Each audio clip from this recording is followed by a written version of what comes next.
live here, Go Live Vegas Studios in the heart of Las Vegas. This is Full Tilt Vegas. I'm always saying that. We're having more fun on the show now. We have a special guest on the couch. It looks like Holly Berry. Better? So, yeah, you can get my books in the... Thank you. Thank you very much. Oh, for her. Yeah, you can get my book on Amazon. You can Google it. You can get Barnes & Noble. You can. I say you get it on your phone because you'll have it everywhere you go. So, yeah, blackjack, craps, and roulette. If you want to know anything about horse racing, go at episode 7 through 10. Yeah, that's the book there. You show that we also have coffee cups. And I don't know if anyone gets my poster. I have a poster too. If you want to throw darts at it, you can get that poster. And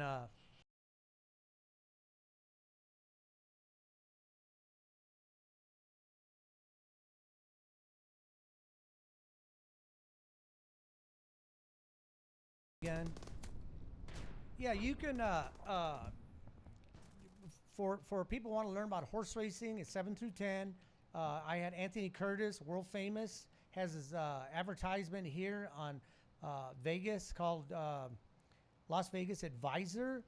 Tells you everything about cheap rooms, food, shows. So if you're back home in California or wherever you're at, New York, if you're coming to Vegas, you can go see Las Vegas Advisor. Anthony Curtis, he's a former card counter, and you can learn anything about Vegas. You can book your rooms. It's really cheap. It's one of the best things you can do before you come to Vegas is look at that Las Vegas Advisor. And I did have him on my show, episode 17. Great guy. I was really glad he came on the show because he's really busy. He has his own publishing company. He's been on Bar Rescue. He's Travel Channel. Anytime somebody wants anything got to do with the gambling, they call him. And I told Anthony, why don't they call me? So, but he's very well known. So I had him. He was 17. I have one on poker, which is episode 17. And then all the other ones, like I think 1, 2, and probably 6. I talk about some of the more of the slot machines, but I know a lot of people want to know more about that. I did talk about that in a couple of my other episodes. You can go, that's why I have titles of all my shows.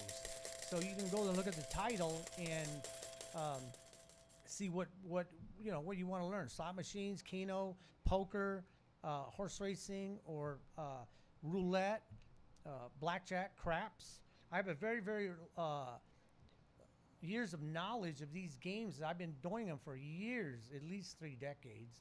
But so what I did, like I said in my other shows, I broke down the games. I said, well, how do these work?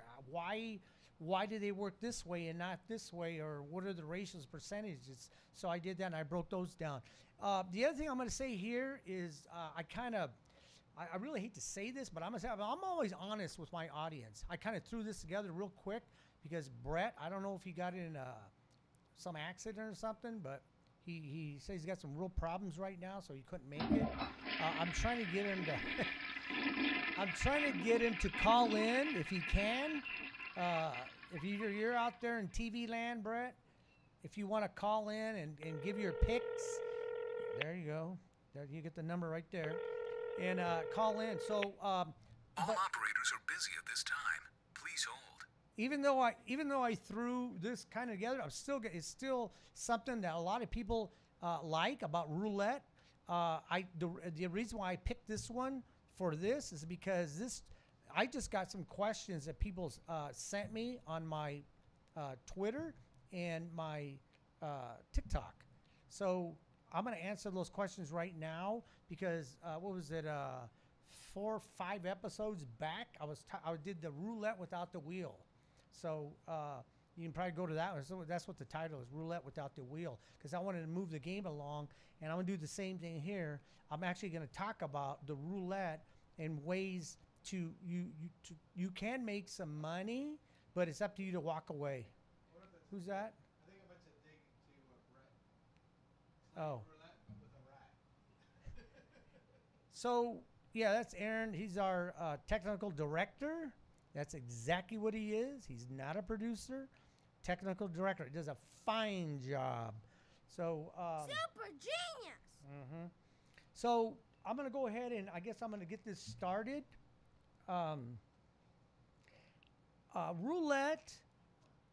The thing about roulette is a lot of people don't understand it. They just do not understand the game. That's why they either put their age or they like a certain number. And like I said in the past, if you're picking, say my number's 3. I just tell her my favorite number's red, my favorite number's 3. But that doesn't mean I'm going to go over there and bet the 3 is because that's my favorite number. The roulette wheel doesn't know your favorite number's 3. They don't even know my name.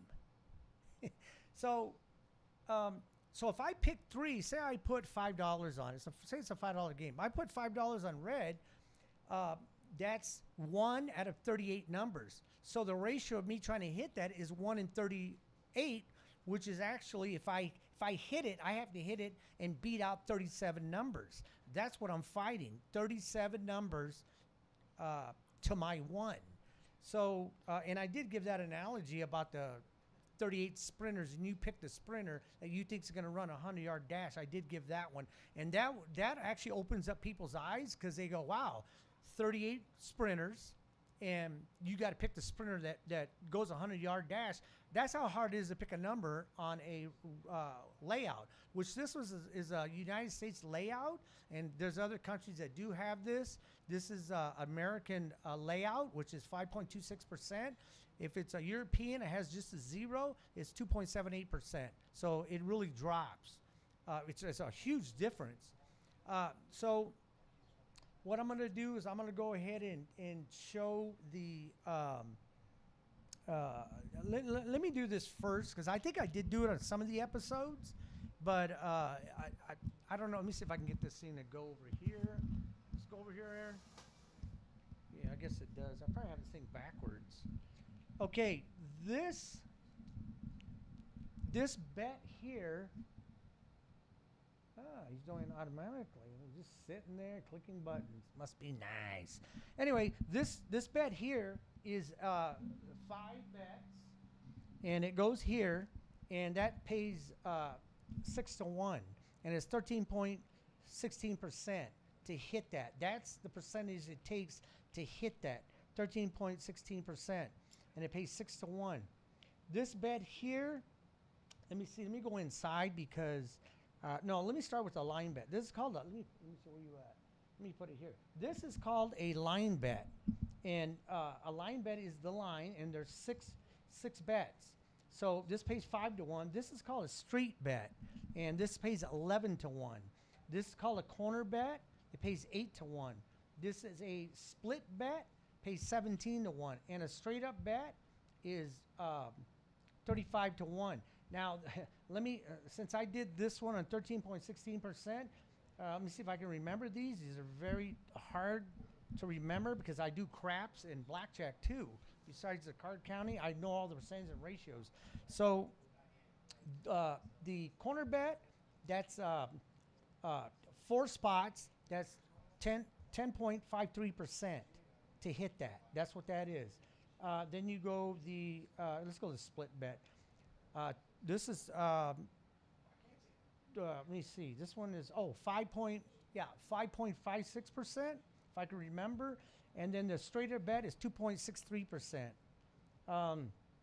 The street bet, that would be, I think it's 7.78%. And line bet is 15. No, this is 15.78%, and this is 7.89%. I haven't done these percentages in a long time, but they do come to me. But that is the percentage for you to hit those. Now, if you go to the outside here, all these 1 through 18, and 19 through 36, that is 47.37% to hit that. Now, people really shocked when I tell them this.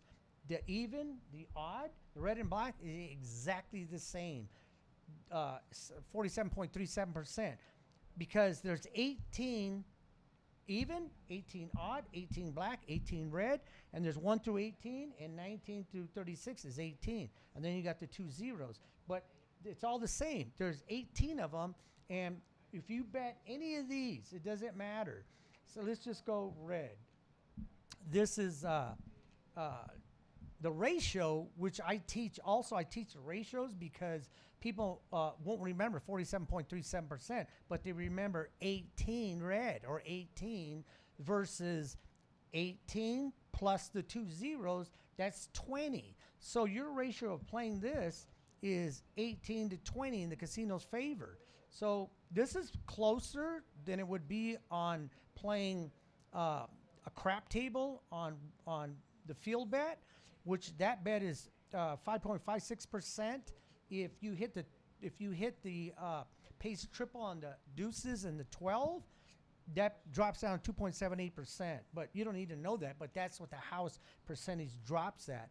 But that game on the field, a lot of people play the field. A lot of people go broke playing that. There's ways to play it, and I do have it on my shows, how to play that. If you lose on that bet, how to get your money back on that and then walk away.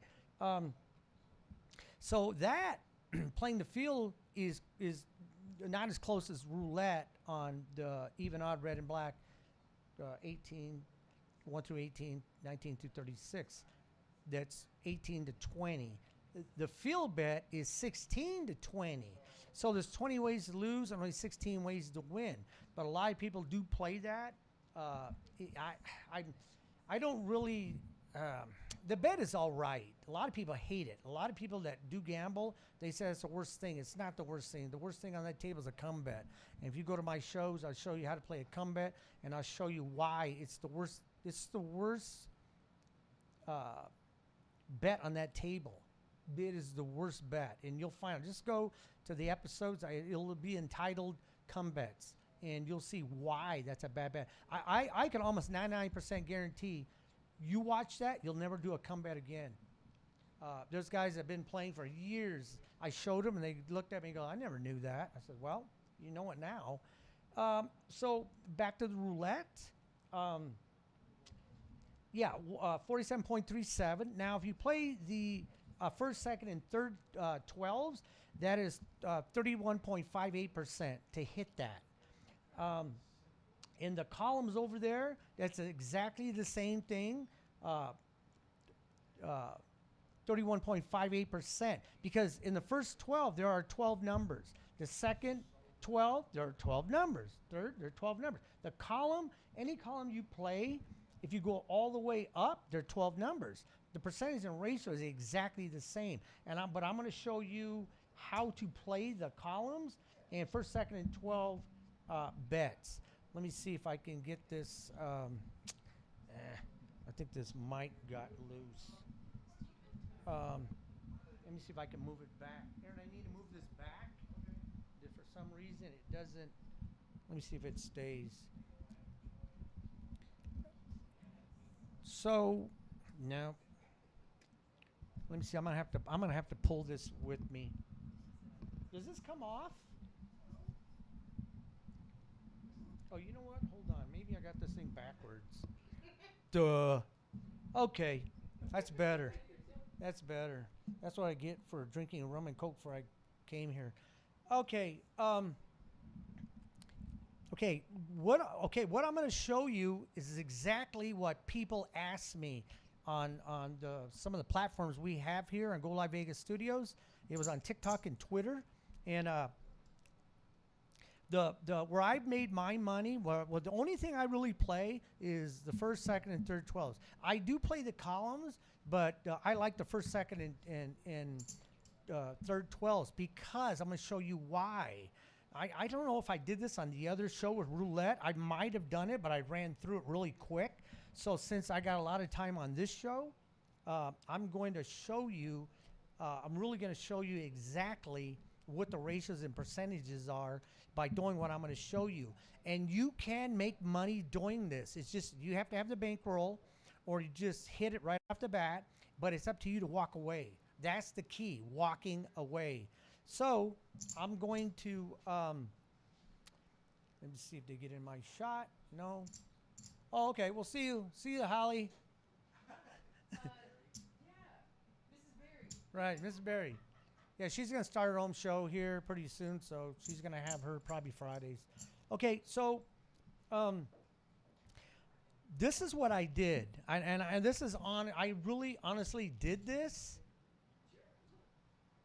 I've done this probably, I don't know, 4 times already. I don't really care for roulette. It's funny because I've I made some pretty good money screwing around with it. This is how I did it. I put. You don't have to do this. Just try to find a table that's $5, or hopefully you can find one that's 5. But a lot of them are 10 now. So I use 50 because that's what I played. I played $50. So you don't have to do this, but I'm going to show you what I did. So I put 50 on the first 12 and 50 on the second 12. And the ratios are on my favor to win this. And I'm going to show you why. Because there are, on the first 12, there are 12. The second 12, there are 12. You add that together, that's 24 numbers. That's you. You're covering 24 numbers. And what you got against you, which is the house, which is the third 12. And that's 25 to 36, and that's 12 plus the 2 zeros. So it's 14. So the ratio is 24 to 14. The ratios are in your favor to win this bet. That ain't my phone, is it? Let me see if that's Brett. Okay, so I did do this. And I'm going to show you what happened. I got to see. Come on, man. Yep, somebody's on there. Nope, it's Avi. 6:30. Oh, Brett wants to come on at 6:30. Okay, well, tell him to get his ass over here. No, he's gonna be on the phone. Oh, okay. So if he's on the phone, if he comes on the phone, it says 6:30 works. Okay, so that's pretty close, pretty fast then. Yeah, well, that's not what I'm. He might. I don't know if he's watching. Sorry, people here. It's just that he. Let me see. He's gonna have to call in a little bit later. Let's see if he cuts me off. Okay, so I now probably gotta hurry.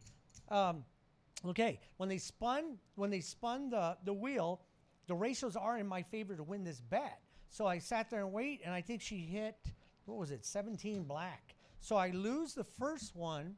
Aaron, the table. I lose the first one, but I win this one. But it pays 2 to 1. So I get back my 50, and I get paid 50. So I won $50. So guess what? I did it again. And the reason why I pick first, second, 12s, because that's usually what I do. But I'm going to show you something, because somebody asked me this. Why do I do that? And why don't I play the third 12? Well, I guess I don't know when I told the story. They probably didn't hear me, but I do play it. And I'll show you when.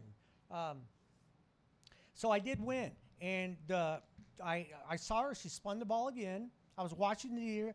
That's why in my back of my book, I say roulette dealers could be very friendly or very clever. And you'll find out why. I do talk about it in my book at a couple of shows. I watched her spin the ball. She was not really staring at the wheel. So I left it. And guess what? I hit it again. And I hit it again. And I hit it. I won 4 in a row. So I won 4 in a row. And then the 5th time, I lost. She hit, I don't know what it was, 35 black. And then the next time, I said, you know what? I'm going to go ahead, go back. First, second, 12. And I took the split zeros. So I did that. And guess what came up? It was really shocked me because that's, what is that? That's 2.78% to hit that. Let me think here. No, it's 5.56% to hit that. And she hit it. I couldn't believe it. I was really shocked. I got back $425, but I lost these two. I lost first, second, 12, and then I did it one more time. I put 50 and 50, and I put 50 on black, and I hit it. And I said color coming in. I won $800 in 20 minutes. $800 in 20 minutes. Now you can make money doing this, but okay. The other thing I'm going to show you before I tell you that story. Let's see if Brett calls in. You can do the same thing. Once you start winning here, you can do $5. But you can find a $5 table. It's fine. If it's 10, you're gonna have to use $10. I don't play the inside. The ratios are too high. the ratios are against me and the percentage is against me. Don't forget, a lot of people go, well, let me put 35 or more. They do. They put, sometimes people put 25, 30, 35, 40. If you hit 40, you're in the whole 5. Whatever denomination it is, say it's $1, you're in the whole, because it only pays 35 to 1. So he said, okay, thumbs up. So what I did was, I mean, I don't play that. So what I did, the other time I played, I did the same thing. And then I think I was playing $25. So what happened was I wanted to see how far I can go. So I think I bought in for 400, but I was playing $25, and I noticed a couple of times she hit it was a woman dealer, and I was playing at Circa actually. You can find that's kind of expensive there, so you can go somewhere else, California or somewhere, and find a $5 or $10, maybe even during the week. So what I did is I started playing the columns. So now I can hit first, second, 12, and this side of the first 2 columns.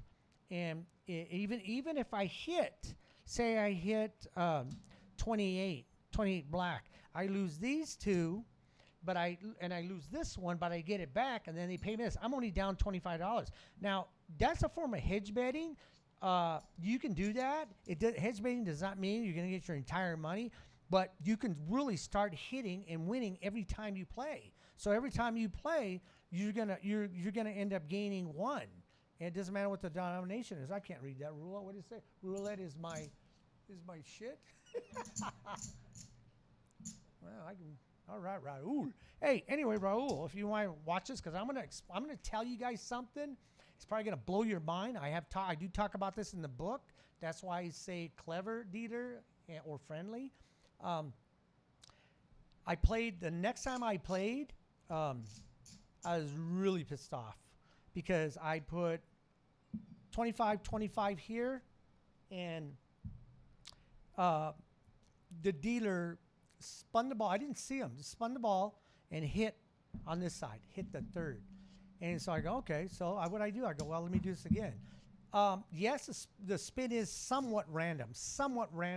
I don't say random. I say somewhat random. Okay, so they hit the side again. And I said, okay, that's it. I'm going to fix this one up. So what you do, I'm going to tell you this now. If a dealer's been dealing roulette for 6 months, at least 6 months, if they have a lot of downtime at the table, they can, I'm just going to say, they can put that ball almost where they want it. Let me just say that. They can put that ball almost where they want it. So I can tell you that they don't talk about it. Nobody talks about it. You just don't talk about it in the casino because people found out, they go nuts. So this is what you do. So I got a little upset, and it was probably my fault because I wasn't paying attention. My brother's in Vegas, so I am sending him $50. And for roulette, yeah, you got to find a $5 table though. And I realized that I need to live stream, what is it, of this, and maybe have a issue. Does he have a gambling issue? Well, you sent him $50. Okay, I don't know. Maybe he's gonna hopefully find a $5 table. Okay, you know what? I'm gonna stop reading. People will see that. They can read it. I gotta hurry up because Brett's gonna come on. Probably. I hope he's gonna have to wait on the phone a little bit because I gotta tell you this story. So what you do? This is what you do when you're at a roulette table. What I did was I put 25 in the middle. So I got the middle. So now if a dealer is trying to spin and hit this side or this side and not the center, the second 12, I watched him, and he was looking at the wheel. This is a dude this time. He was staring at the wheel, so he was trying to hit a certain spot. So what I did was, instead of doing this first and second 12, what I did was I put the one in the middle and I waited, and then I saw him and I go, okay, because you can still make a bet until he waves you no more bets. So I go, you know what? Let me just do this. Screw it. So I put one over here, and he just kind of looked at me. So now I had 2 bets. So if he tried to hit this side or that side, But anyway, I won. It hit. I don't remember what it hit. Just say it hit that. I won. So I got that back. And so what I do again? I did the same thing. when he paid me, I took this bet off and I waited, and there he was doing the same thing. I go, oh, okay, I'll just see what he's doing. So I waited. Now, if you're the only one at the table, you can do this. But if somebody else is playing, you don't have to do it. You can just wait and don't bet nothing. But if it's just you got to make a bet. He won't spin that wheel until you make a bet. So I just put the center. It doesn't matter. You can put it on the first 12, and then he's probably not going to try to hit that. So you can do this. Watch this. You can go like this. Oh, he's looking at the wheel. He's going to try to hit in a certain section. I let him spin it. After he spin it, now it's up to me. I put one here, and I moved this from here to here. And he just looks at me. And I said, there's nothing you can do about it. You can do what you want. You can even take them both off and say, I don't want to play. And you're the only one there. It doesn't matter. So I hit it. I won. And then he was just, and then he started spinning. So what do? I said, you know what I'm going to do? I'm going to play the columns. So I did the same thing. I went back to my 1 and 2. I hit the 2 columns. The first 2 I played. So this is really hard for him to hit a number where I'm not there, because I also got third. I'm covering third 12. I'm covering 6 numbers, and I'm not covering 4, and I'm not covering the 2 zeros. Now, if you go to my book Roulette, you'll see the section where you can hedge bet against this, and you can hedge bet against these bets, betting the double zeros. Now, the also thing that you can do when people are on this side, this line right here is a courtesy bet for the 2 split zeros. It's exactly the same bet. So you don't have to walk around and put it there or tell them, just put it right here and that's your bet. But it has to be in the middle. Now, I did talk about cheaters putting it here and then kicking it over, or have it here and kicking it over here. I've talked about that, so dealers do watch for that. But yeah, a dealer. Now, the other thing I do talk about in roulette, make sure you walk up. If you want to look at that toke board and say, well, there's 18 black and there's only 2 red, has nothing to do with it. Either dealer's hitting that, or that might not have been that dealer's spin. So ask the dealer, hey, did you just come on break, or how long you been here? Are you going on break? And they'll say, oh, no, I've been here for a half hour. Then those are their spins. If they say, well, I just came on about a minute ago, those are not his spins. So that's another thing you can ask the dealer, are those your spins? But yes, and I did do that. Here, like I say, you can do this, and then you can move them. Once the dealer says, once the dealer spins a ball, and you can also jump over at the columns at the same time. The percentage is 47.37 to do these bets. I don't bet straight up numbers. I don't even bet 4 numbers, which is 10.63%. I don't even do that. Because it doesn't matter. You have, there are 34 numbers against you. You have 4 numbers. You still got 34 against you. So I don't do that. And I know people think they have a system, and they do call it a system. The way I play is a method of mathematics, because I'm using math. I'm using the ratios in my favor. Is that Brett? Okay. Hey, Brett, you there? Yes, sir. How you doing, Richard? Thank you very much. Yeah, Brett, how you want to do this? I guess I can just stand here, I guess. No, absolutely. Well, I just wanted to touch base really quick on some NBA betting. I know I'm remote right now, but I do have some picks for obviously a big weekend. If anybody tuning in right now has been following the action, obviously you know it has been very eventful on all sides, and it's just going to continue to grow more and more eventful in the next few days. As far as the plays in the next few days, I'll give you a few right now, Richard. Looking at that Denver-Golden State series, looking all Golden State so far, and I think the Warriors will cruise ahead to the next round, rest assured. But in terms of that matchup tomorrow, give me Denver facing elimination, plus 166 on the money line. I think given everything they've done with Jokic and defensively, looking at Golden State and Draymond Green, they've given them a lot of problems, and Denver just can't really score outside of Jokic enough to really get something going on the offensive end. So this series has clearly been all Golden State. I think that'll continue to be the case. However, give me Denver getting that win tomorrow. I think the Warriors handle this in a quote-unquote gentleman's sweep type of fashion. I think they win this in 5 games rather than 4. So give me Denver plus 166 on the money line for that Sunday matchup tomorrow, that game 4. And then also Game 3, and then also looking at the slate tomorrow, give me the Bulls facing Milwaukee. They're hosting them in Chicago. I believe Milwaukee, much like Golden State, is catered to move on to the next round. Obviously, the injury to Middleton is a big concern, and I think that's a big reason why the Bulls have been able to remain somewhat competitive in the series, even though it's clear Milwaukee is still the better side. The Bulls, as scrappy as they are, I was on a show earlier this week where I compared them to what we saw with the Knicks last year, kind of that overachieving team that is still a few years away and just doesn't really have the firepower to beat a team like Milwaukee. But again, without Middleton, this Bucks team isn't quite the same. Giannis has to do that much more. Just all in all, the way the offense is structured is much better when you have that backcourt loaded up with Chris Middleton. Without him, it's a much different Bucks team, and I think the Bulls will cover the +4.5. I like that line. I'm not really playing the outcome here. I think the Bulls can win, but I'm not playing that outcome. I'm playing the line. Give me the Bulls with the cover. So through 2 plays tomorrow, I have Denver getting the win on +166 on a +166 money line play. Give me the Bulls covering the 4.5, hosting Milwaukee, and then I'll give you one more, Richard, before I let you get back to your expertise. Give me the Suns at New Orleans. I know the Pelicans have, with an injured Devin Booker, been able to really give the Suns all they can handle. Obviously, the Suns, you can't look ahead to Golden State in the near future. Obviously, that's on the horizon. I predicted on Full Tilt that I think that is going to be the Western Conference Finals, and I have the Suns on a future play advancing to the finals, winning the West.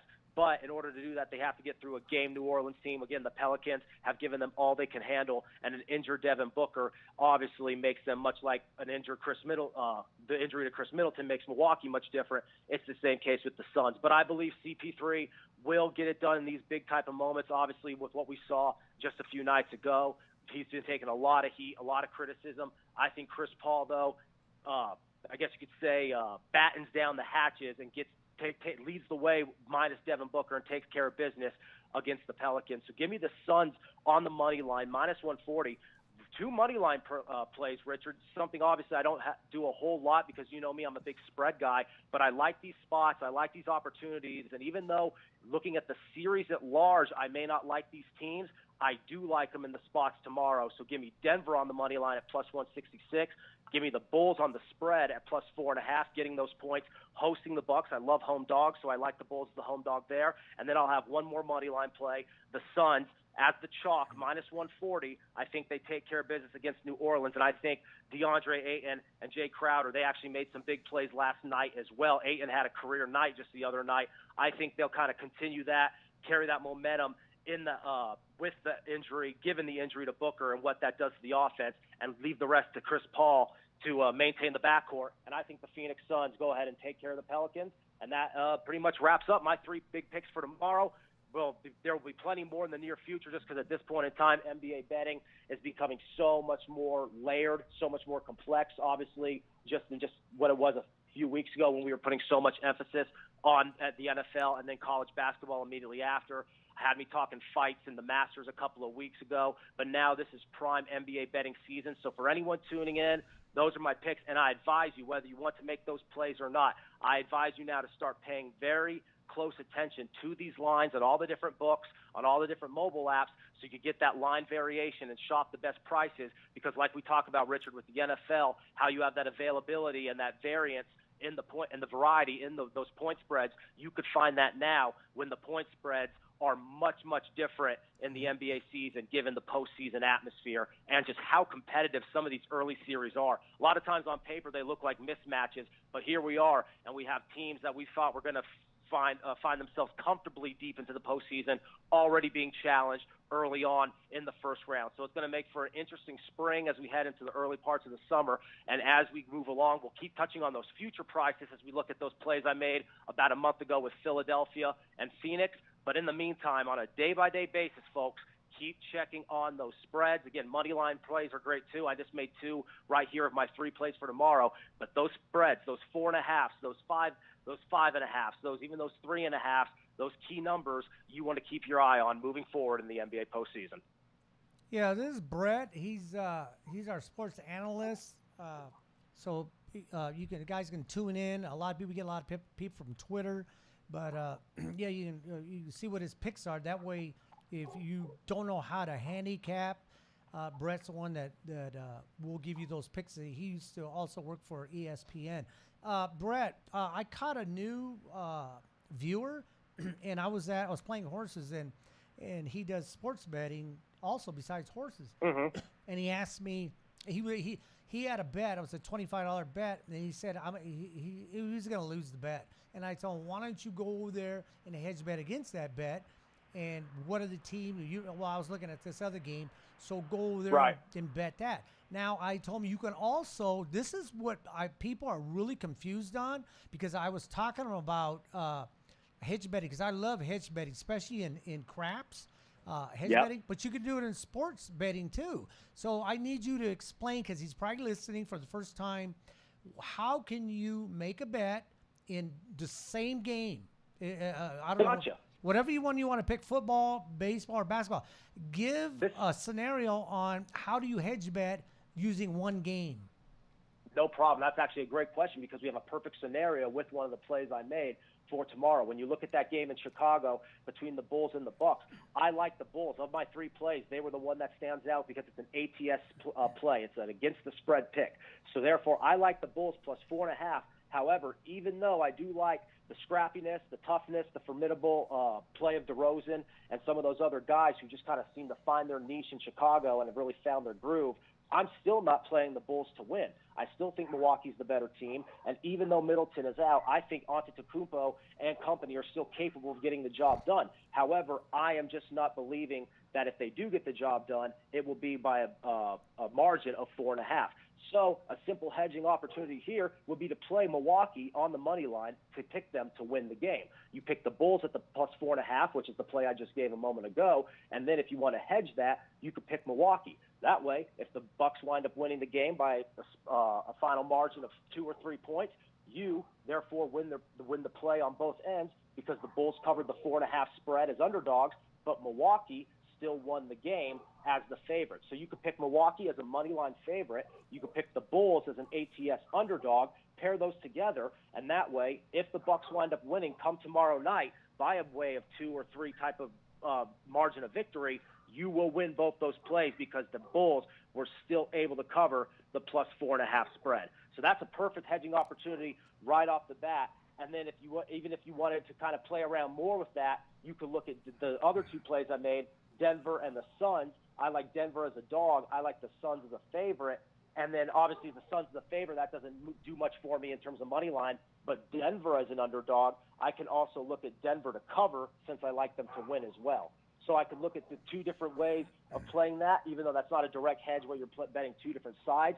You're playing the game on 2 different angles. But an immediate hedge situation would be that Bucks play at 4.5 on the spread for the Bulls, and then the Milwaukee Bucks on the money line on the other side of it.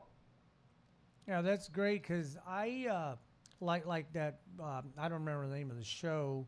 When I had the Bears, and I can't remember what that other team was, and I almost pulled that off. I would have got back 575. Yep. And I remember it was the Sunday night game against the Packers, and I believe you were only a couple points off of that. Yeah, and that was the only reason why you were far off of that, just because it was a big spread, and that's why those big spreads in those primetime games, 11.5. Right, exactly, are sometimes so tricky. Most situations, you're walking away with a full pocket and 2 cash tickets in that scenario, because usually spreads don't get that big anyway. But yeah, it's just exactly what you said, Richard. Hedging, there's a lot of opportunities for hedging in multiple different types of sports betting. You could do it in the future aspect, and you bet on the board there, but you could also do it on a game-by-game basis. The best way to do it, though, is look at the spread first, because then when you look at the spread and you realize how likely it is the dog can cover that spread, then it makes it easier to go the other side on that hedge and play the favorite on a simple money line bet. Yeah. Okay. Well, hopefully you'll be here next. Well, you know what? I'll talk to you during the week, because I might have a special guest coming on. It's an old friend of mine. If she does show up next Saturday, I'm going to have to find out for sure, because we go way back, and she knows about my movie trader and stuff, and she's in actually she does small movies and stuff like that, but I'm giving her a platform here, and hopefully I don't know, she might do a new commercial here, or maybe she'll do something here, but hopefully we'll see you next Saturday. And the other thing I want to tell you, I have no idea why, on my TikTok when I do my advertisement, Brett Larson, Full Tilt, you have 4,000, yeah, 4,619 views. And I go, how's he getting them views? I'm absolutely honored. I believe that's the full yeah, there you go. I believe that's the full head of steam engine of your social media prowess more than anything else, though, my friend. Yeah, But I appreciate it. Maybe we could keep that going and get some more revenue for our beloved Go Live Vegas. That's the goal. Yeah. So I got jealous. I put another one next to you, and we got so far it's 193. So made me happier. There you go. moving up in the world. We're in the green.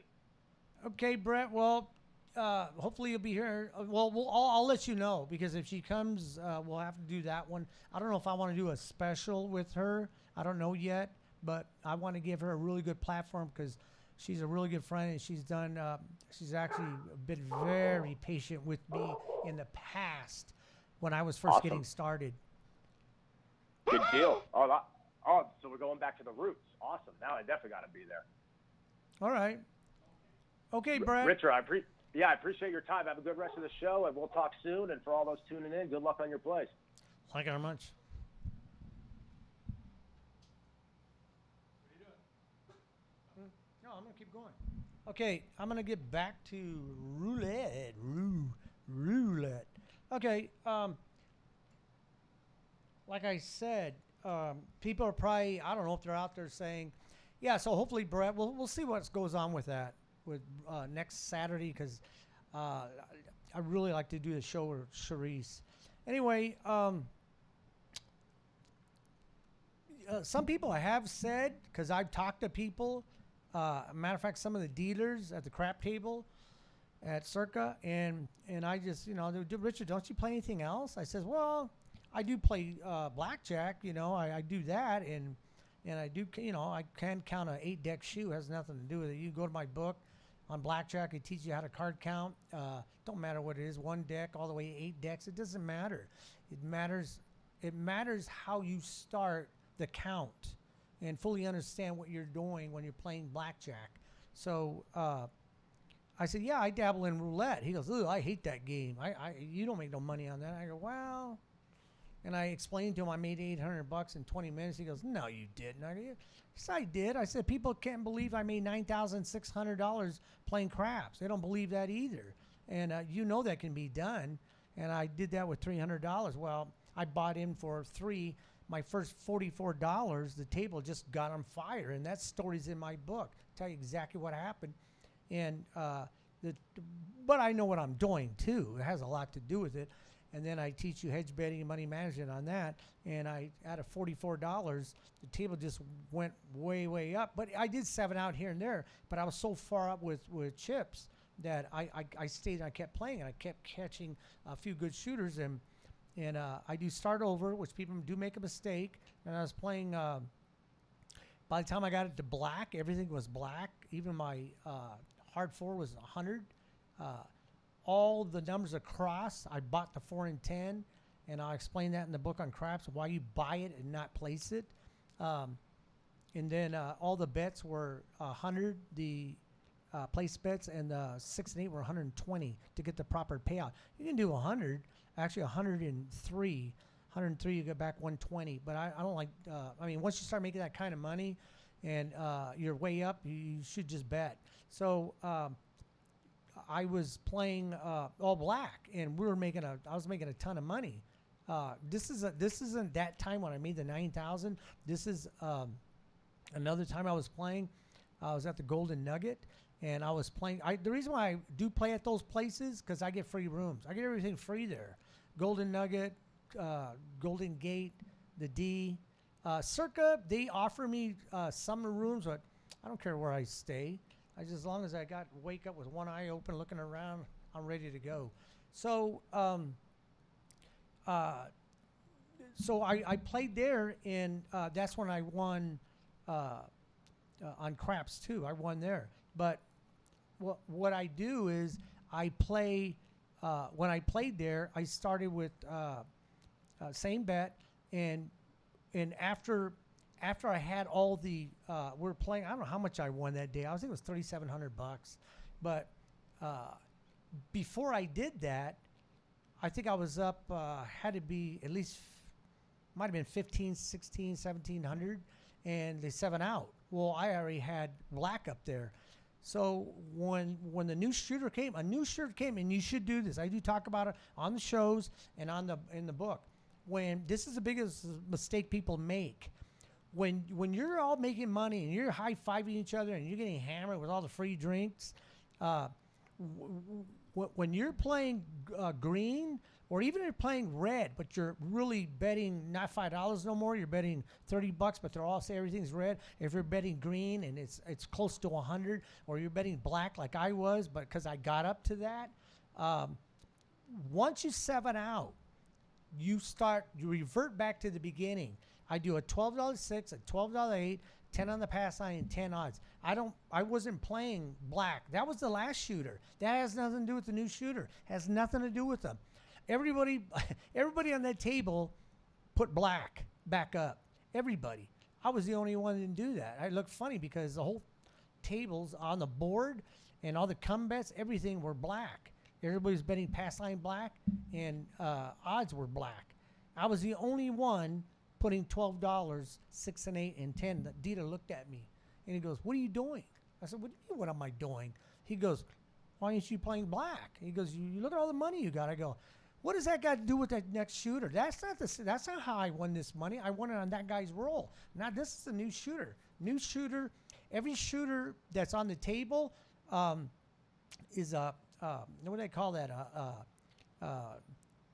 Anyway, they're a new shooter. So I went back to red. My basic bet is $44. So he hit one number. The number was 6. He hit 8. We hit one number, and he was shoving everybody 100, and I think it was 140. You get it, 140 for 120 on a 6. What did I say? He hit the 8. Whatever, it doesn't matter. The same bet, same ratio, same percentage. So he hit an 8. So the next roll, he's 7 out. Those guys collected a lousy $140, but they lost across the board. Was it $640? That's what they lost. So they lost like $500. I didn't. I made one bet and I lost, I think, $28. So that's why you don't do a session. Everybody's a session on a crap table. Every new person's a session. You treat that session as a new session, and you start out all over on that person. That'll be a new session. And if that person shoots for, I don't know, 20 minutes, half hour, and you build your chips up on each bet you make, when that shooter 7's out, you revert all the way back to, well, I do. I go back to $44. Some people don't do that. They do 17. So you got 6 and 8. If you can find a $5 table, 6 and 8 and 5 and 5. It depends on the point too. If it's a 5 or 9, you got to put $6 in the back. But yeah, you revert back to the beginning. That's one of the biggest mistakes people make. The same thing with the roulette. If somebody's hitting like these people, like that lady that I won that $800. If I won more money, say I got to, I don't know what, say I got to 3,000. Yes, I would have upped my bet, but I would have not been slamming, 500. I wouldn't have done that. I probably would have pressed maybe, say I got 50. I could have put $10 on top of it, $60. I could have put 70, or I could put 75. I would have never went crazy because once it goes to the other side, I could have lost that money. So, yeah, so I'm going to show you a couple more scenarios here. I do show this one in my other show. Let me see. Let me do the same thing. You know what? Let me use 5s. I'll use 5s because a lot of people will be betting $5 if you can find a $5 table, or 10. Say I'm going to, let me do 10. Say you put 10 here and 10 here. So you're the only one that has red because everybody will probably have. If you're using $5, you can use the chips too. They have the chips. They put a limb on it, and they can tell you how much the denomination is. So if I do this and this, now I got these numbers covered. So what you want to do, if this side hits the third 12, So what you can do, it doesn't matter if you take red or black, even or odd. It doesn't matter because there's, what is that, 6 each? There's 6 each. So so it's up to you to say, well, let me hedge against these bets, and say you hit use 20, so you got to go 20. So you got to go $20. Now you can do this on red, black, even, or odd. You can't do first 18 because it's this side. So you have to do even, odd, red, and black, 47.37%. So just say they hit. I'm gonna go ahead and say they're gonna lose these 2 bets. So say you hit 25 red. I'm using my pillbox. 25 red. You lose these 2, but it was red. So you win this bet. So you get your 2 losing bets back. That's a form of hedge betting. This is one of the greatest moves you can do in craps, but you can do this on roulette. I teach ratios on all my games. I don't talk about percentages because they're not going to know that. I'm letting you know that here because I'm showing you the percentage that it takes to hit that. But the ratios, you understand. So you can see I got the $20 back. So it's just like if I just walked up and I'm making, I'm starting all over. That's exactly what I'm doing. So you can say I do the same thing. So I hit. So I didn't win any money, but I broke out even. So say I do the same thing. Now I could do this if I want. I think I did tell you that. Now since it's let's see, I go 10 and 10 there. Well, this is because I'm going to win them both. Okay, let me go 22 black. So now I lose this one and this one. So I've lost 20. So now I get paid here because it's 2 to 1. So I get back the money I lost. So now you go over here to the columns, and what do I win? I win $20. And my hands are dry. I win $20. So I'm up $20. That's another form of hedge betting, and you're hoping you hit all 3, or there are 2 of them, but you make all these 4 bets, and you hope you hit this. So you can do this. What I suggest you do this, you do it with, go find a dollar game first until you get used to doing this. Find a dollar. Now, even though it's a dollar, the rules are 5 in, 5 out. So that means I have to put $5. This is the inside. The 2 zeros all the way to 36. That's the inside. The outside is the columns and odd, even, red, and black, and 2 to 1s, first, second, third, 12. So if you're going to do that, to hedge bet against that, you would do, I do these 2, the first and second 12. Okay, now what I want to do, don't bet, I wouldn't bet single numbers because you're betting, this is an increment of $5, so you're betting $20. So don't start betting more than even though it pays more, you don't want to start betting more money than you're betting here. You want to coincide with that. So what I would do instead of doing this is the only way I do this, because I don't like betting the inside, but it's another form. When I'm way up, I do this. I did this in the past. I don't do this no more, but I have done this in the past. So what you can do is you can take, I don't know why, but I can tell you right now, it doesn't mean it's going to happen. But the 8, the 17, and 20 on black hit a lot. I know I talk about the wheel and where the numbers are at, but in the past, I've just seen 8, 17, and 20 come up a lot. Now, don't go run out there and start betting them numbers because what I said. Now, the red, you see a lot. Everybody knows about 7 red because it's lucky 7. 7 and 25. Those 2 numbers, and I guess I can say 36, but 7, 25, and 36, for some reason, they're red and they come up. I know that. The reason why is because in my book, I tell you how to play street bets, and these numbers I use. So you can do that. I would go. Let's just say, for an example, I stay away from. What is it? 22? Is it 22? No. I would place these 4. You can do 1 because it pays 8 to 1. So if you do the same 20, it's $20. This pays 8 to 1. So you'd win 8 chips. So if you do that, and then say I do split bets. I would do corner bets. Don't get greedy because you're still going to win more than you lost. So you can do that. Now, if you can get up to where, because now the ratio inside is 30 for the casino and only 8 for you. So remember, you think you're covering a lot of numbers. The casino has 30 over you on the inside. So let's just say I take, you can do this bet. I guess if you want, if you're scared of the zeros, you can place it there. That's 13.16%. So now you're covering 5 numbers, but you're gonna win only 6 here. You win 8 here, but you're covering 5 numbers and not 4. And then if you want, you can take another bet. Which what would I do? I don't know. Probably 5, 6, 8, 9. You can do it. Well, if I hit it twice. I just like that combination because this is in my book. I talk about this combination. So let's just say, what I hit here. Let's say I hit the 10. If I hit the 10, I lose this, and this. So I've lost 25. So what I get paid, I get 20 there, and I get 8 there. So now I get, this is my losses. I got my losses back, and that stays, and I made $35 profit. Now you can go over this and do this and keep doing where you could figure out where you can make more money doing roulette. I do not like playing straight up numbers. It's just, you're better off doing something like this because I'm keeping the ratios in my favor, not the casinos. So I guess that's the end of my show here for this week.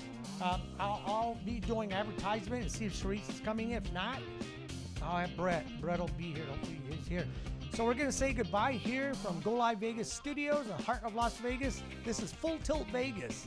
This episode 54. I think it's 54. So we'll see you next Saturday. Thank you.